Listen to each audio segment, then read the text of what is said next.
Welcome. Today I'm going to take on the persona of the supply chain manager to illustrate NetSuite's planning and inventory. During the demonstration, I will cover item planning parameters, demand plan generation, supply plan generation. Prior to implementing NetSuite, most companies face a similar set of business challenges. These companies have established manual processes for replenishing their raw materials and their finished goods. They have no real insight into current stock levels, and they have a manual or offline production process which impacts supply planning. NetSuite has developed a set of leading practices based on our work with thousands of customers over the last 20 years. These leading practices are developed out of the box and are delivered day one. They were built to address many of the common challenges we see in managing the replenishment process.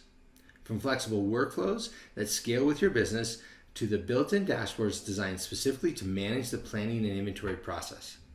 Using NetSuite, a single system, the information flows seamlessly from demand to supply, which helps give you real-time visibility and leads to accurate planning.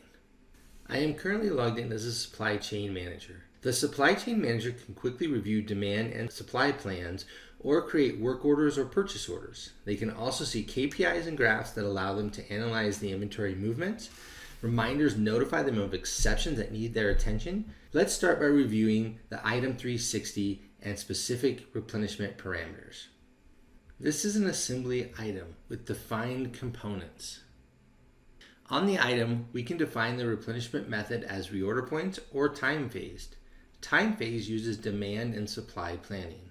NetSuite can auto-calculate lead time, reorder point, and stock levels. For each location, we can define lot sizing methods, periods of supply, supply type, and demand source to be used in time phase planning. Now let's see how we can use these replenishment parameters to generate an item demand plan. The demand plan can be based on sales history and sales pipeline, depending on the projection method selected. NetSuite supports an auto calculation of the demand plan for up to 12 months into the future in either weekly or monthly buckets. NetSuite can also consider up to 3 years of sales history in calculation of the demand plan. On the demand plan, we can select our items, one or multiple items, as well as the location we wish to plan for. Once the item demand plan is calculated, we can review the item demand plan. This demand plan allows for manual adjustments, and we can plan by location, and we can select it in either weekly or monthly buckets to see the demand. Now that we have generated the demand for an item at a location and we understand how much we need in a specific week or month, we can then generate an item supply plan. Supply plans are also generated by location, where we can select one or multiple items for a specific date range. And when calculating the supply plan based upon the demand plan, NetSuite will consider all levels of the bill of materials and plan for those levels accordingly. Once the supply plan is generated, we can review the supply plan in detail. The item that we planned for was an assembly item.